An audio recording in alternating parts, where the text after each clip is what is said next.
Okay, this is a typical winch off the front of a 4x4 which has been neglected. It's been sat on there for months. It doesn't work, so we're going to go through it step by step to see what is working, what's not working, strip it down and then rebuild it, and hopefully be sat on the front of the 4x4 again, ready to do some more action. Okay. Firstly, I'm going to show you the elements of the winch.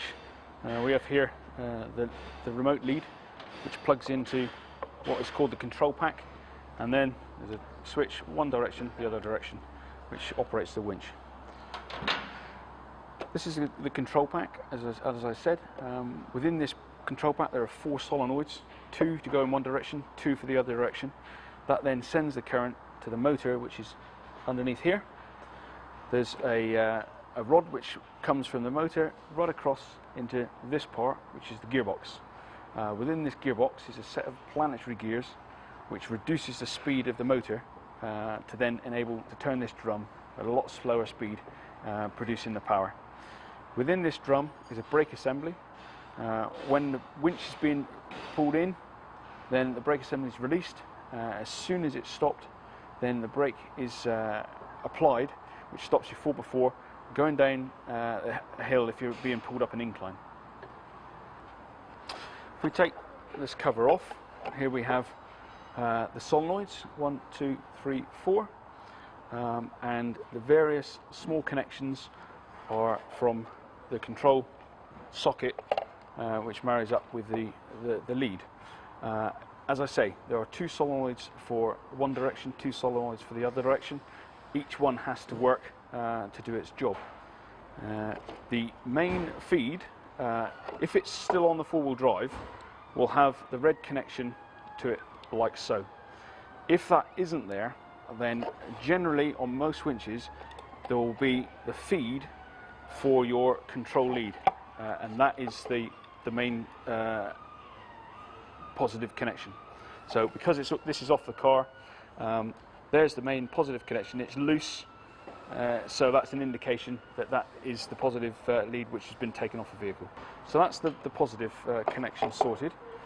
Then if we tip the winch up, underneath here we have the earth connection, and we've just got to make sure that it's all nice and clean. This is a bit grubby, but not too bad. The bolt is quite clean, so now we can put on our earth wire. To make sure that we put this back on as well. This is the earth to the control pack, because everything needs the positive and negative. So we put that one in there, and again, just snug. It doesn't need to be really tight. Okay, give it some live. Okay, now I'm going to take the remote and just have a look inside.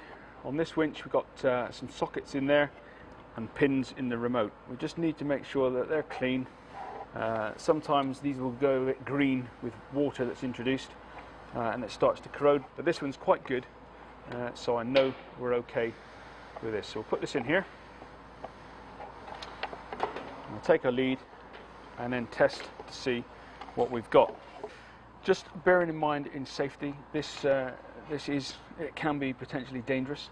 It's better to keep your fingers away from the drum, and just be aware that things could happen.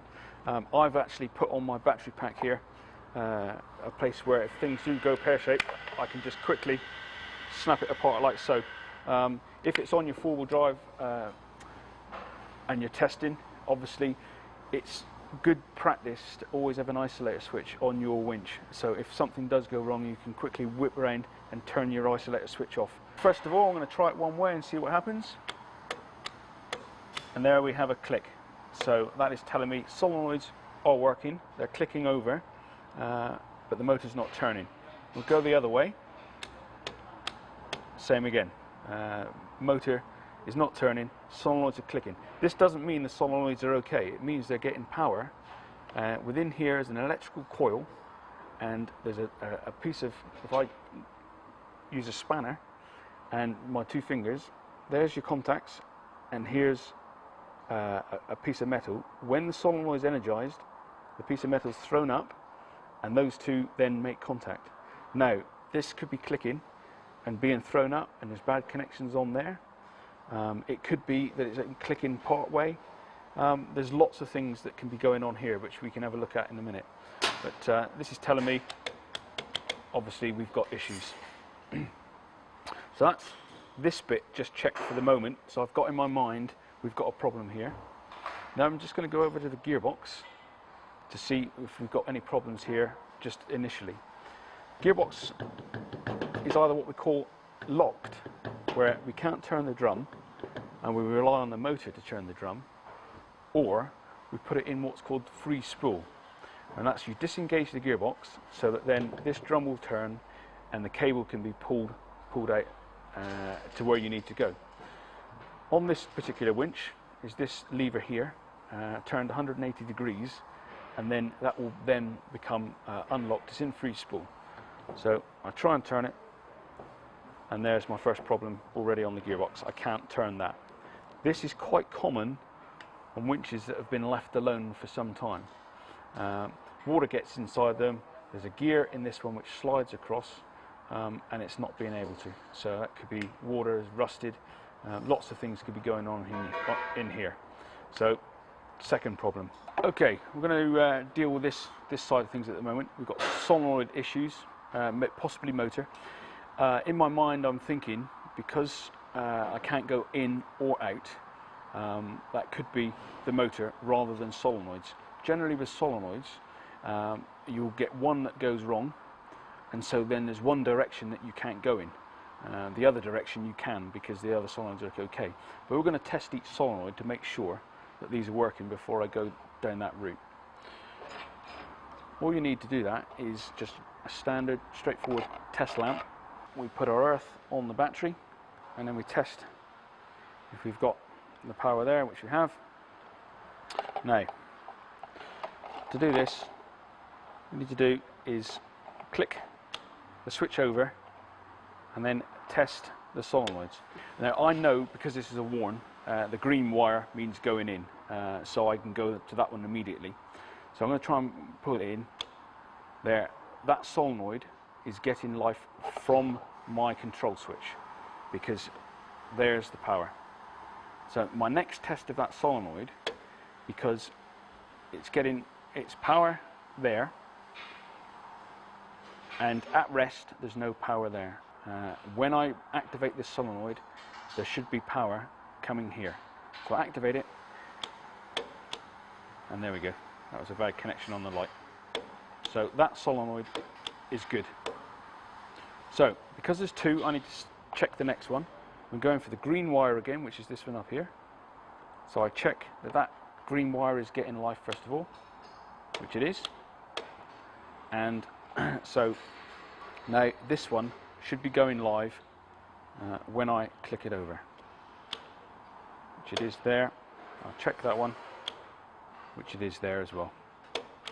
So that tells me that those two solenoids are good. But I'll check the other two solenoids as well.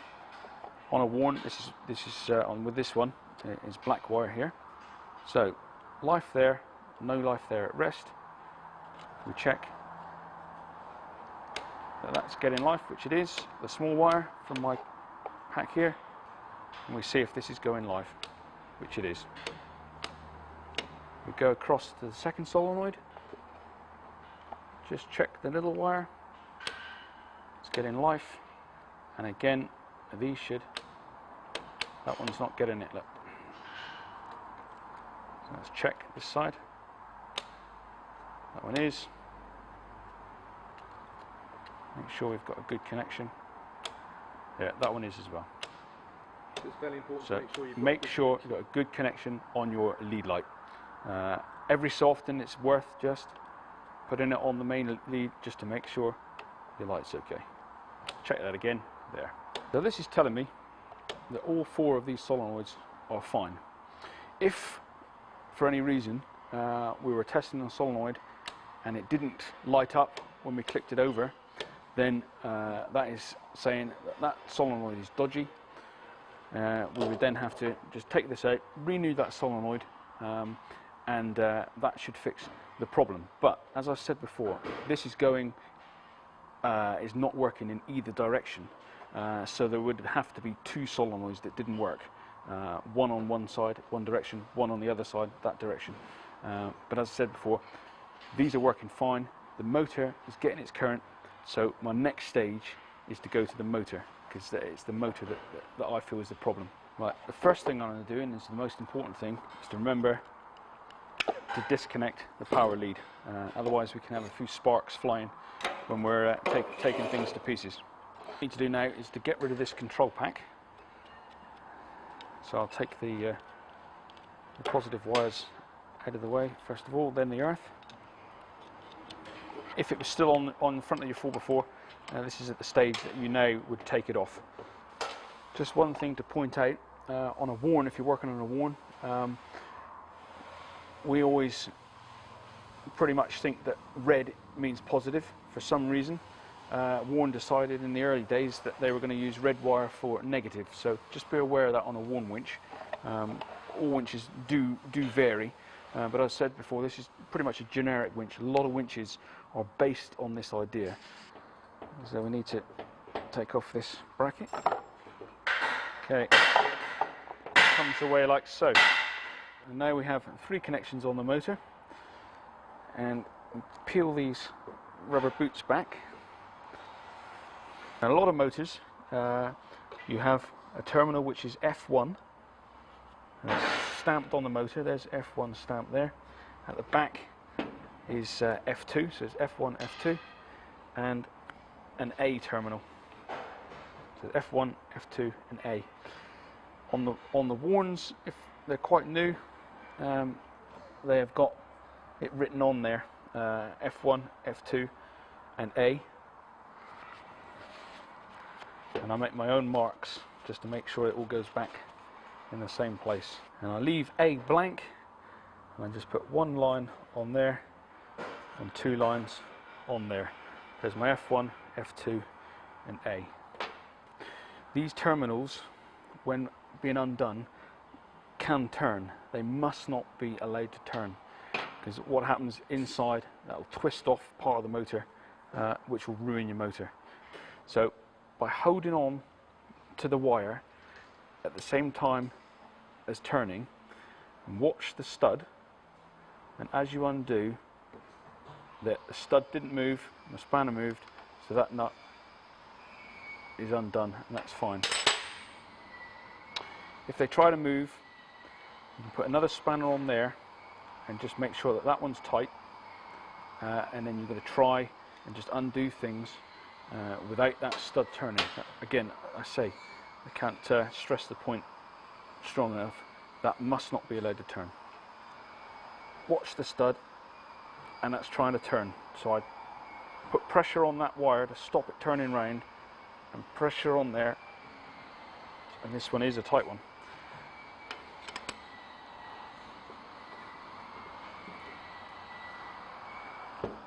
So I need to get my spanner on here and just tighten this one up a bit, and then he's undone. Right, there's 4 of these big screws on the side here, and within this motor are 4 magnets, and these are holding those magnets in place. So we don't need to undo those, just need to leave them alone. Otherwise the magnets will come loose within the motor.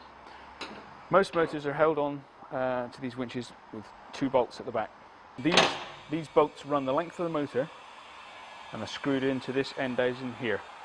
And as we undo, we've just got to be aware of how much pressure we need to put on them, because it's a long bolt and they will twist and they will snap. So we've just got to be careful on undoing, and I can feel already that's undoing nicely. If you think this is going to snap, one possibility we can do is to undo this other bar here. So we undo this bar, we pull this apart, withdrawing the motor. Put that to one side. We can now look at this face here, and we can see the end of the threads that correspond with that bolt. And if I get a screw and clean out that hole either side, what could be done is to try and put some penetrating oil down through there, leave it for a while in the hope that it will unseize. So with a warn, there is another set of holes which is 90 degrees out from there. The motor can be turned and use those holes with some new bolts if you can't drill these out, but that's okay as long as where it's mounted it doesn't interfere with the bumper or the back of your, or sorry, the front of your four-wheel drive. You know, this can be turned, but it does present its problems. Ideally, it needs to be like so. I'm just sort of wiggling the motor here, which enables the bolt to undo a bit easier, and then we take it out. So that's the two bolts undone. Now the motor can be withdrawn. Within this part of the winch is a bearing, and that bearing supports the motor at this end. Very often on a winch that hasn't been used for a while, it's been sat on the front of the four-wheel drive for some time, the motor rusts onto that bearing, and as you withdraw the motor, part of the motor stays. At this stage that's not a big deal, because that's what happens and we can deal with that. But ideally you want to take the motor off in one assembly. So what you have to do is just gently slide this back and look inside and see if everything's coming. With this one it is. I can see already that the spindle on the end of the motor is coming as well. If not, what you can do is just grab a screwdriver and poke in and try and lever everything with it, like so. Everything's coming with that motor. If I turn this, I can see now that this has had some water in it, and things are a bit corroded in there. So it's not a huge problem. It just makes me and helps me assess what's going on with this winch at the moment. As you can see, it looks quite a new motor.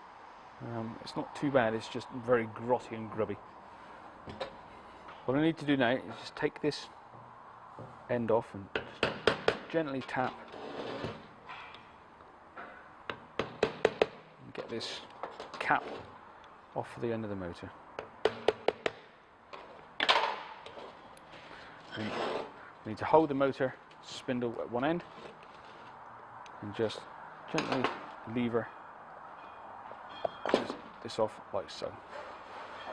I can pretty much tell the issue with this motor here. If we look at this surface, it's very grubby. What should it look like? If I just get a piece of emery cloth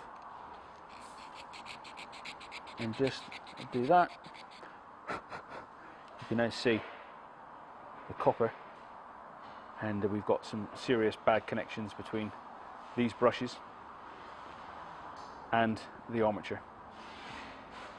So this looks to me at the moment a good clean up, and we'll be back on the road. So now we need to take this piece out of this piece, and because these brushes are spring loaded, if you just pull it out, yes, it will fly to pieces, but they're all connected by these wires, so things aren't going to drop on the floor. But it's a lot easier on this particular motor. What we can do is hook this wire just around the back of here, like so. What does that do? And what that does now, that holds the brush in place because it can't fall out down through there. The spring is pushing against it, but it won't fall out. So I'll turn it around and I'll do the same with this one.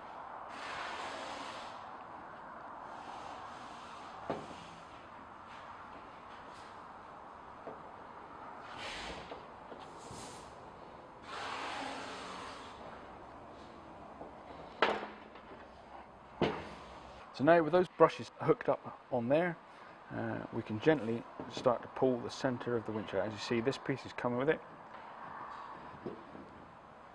and down we have the two parts. You can see already there's the nice clean, that's how that should look, and obviously is not, just a very grubby motor.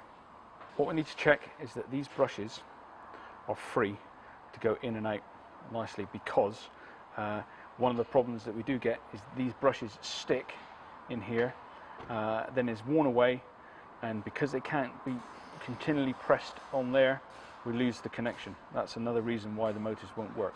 So these brushes are going to be free to go in and out. And so we go around and check each one. Again, that one's moving. That's good. It's very typical fault on a winch is for brushes to be stuck. These can be cleaned up, but don't be tempted to spray a penetrating oil on these.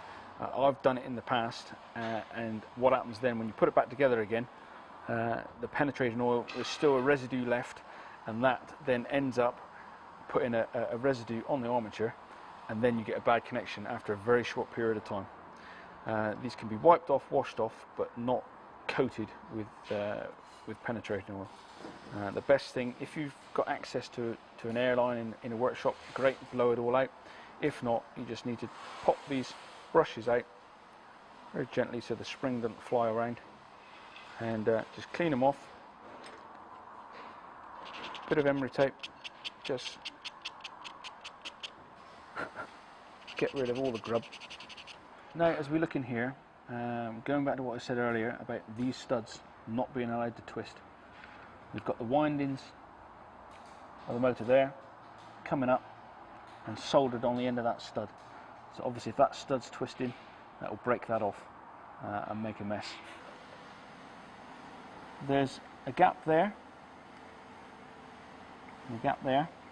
These winches are designed that water can go in and it can come right out again. But as we saw on this motor, it was sat in water for a while, and then when it was out of the water, it wasn't used again, and so we've got just corrosion started, and it wasn't dried out. It just needed to be used. The worst thing of winches sitting on the front of a four-wheel drive is they just don't get used enough. They just sit there and sit there and sit there, and it just they will then let you down. Winches, they just like to be used all the time. It just keeps them going. Right, what I need to do is to clean this up. I'm going to take this part and use a piece of emery tape and clean the armature up, clean this rust off of here. I'll be using an airline, you can use a compressor or whatever, just to blow out all the dust on this part. Then I can inspect it to make sure it's okay. Same with the brushes. I'll be cleaning all these off with the emery tape, blowing it out with the airline, and also cleaning up these magnets, scraping out all this loose stuff here, and just giving it a good blowout, and then again I can inspect it and make sure everything's okay. What I do go over it afterwards is what they call Scotch block, which is a bodywork thing really, but it does perfect job on stuff like this. Just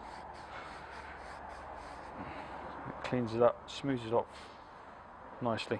When the motor gets really hot, these are soldered together here. These wires are soldered. You can't see this because it's underneath here, but you do notice sometimes silver patches. With this one, this is a warm motor as well, but it's for a different model. We can see that this has got so hot, the solder's started to run, because this is silver, and it's been run out, to the point that one of the windings has let go and has come away. That motor is pretty useless now. Also, these segments here will rise up, and so when the brushes come along here, it hits that part. So you have to make sure that these are all nicely smooth and in line, hasn't got hot. This motor is a good motor. It hasn't been used a lot, so this is in very good condition. It doesn't look like it's got hot at all. Again, on the initial inspection, it was a contact issue, and this is telling me all the same. It was just a contact issue on this part of the armature. Another thing to check is the bearing on the end of here. It's all nice and smooth. This one's nice and smooth. I've now cleaned that up, blown it out, bearing's good, no solder around here. All these are nice and level, they're not let go, so that's ready for putting back together again. There we go to put this part of the motor back together again. We take our spring, and put the spring into its holder, face it that way, get the brush, okay, make sure it's all nice and clean. Put the brush in, put it back and hook that wire in place to keep it in. What I didn't mention, but I mention now, is these brushes. They're quite good. They're not much longer than that from new, so there's plenty of life left in that brush. If we were coming down to about this amount left, then we'd be needing a new brush pack. Now, obviously, every winch isn't the same, all a variation of a theme. With these, I can hook that wire in and it holds in. Some might be a different type of spring, but you just need to look at the brush pack and find a way of being able to hold those brushes in. Usually there is a way to do it, because otherwise assembly is quite difficult. You just need to look inside this end cap now as well, ready for putting it back together again. Again, you can see here where it's been sat in that water. So we just need to get rid of all this. Right, now we've got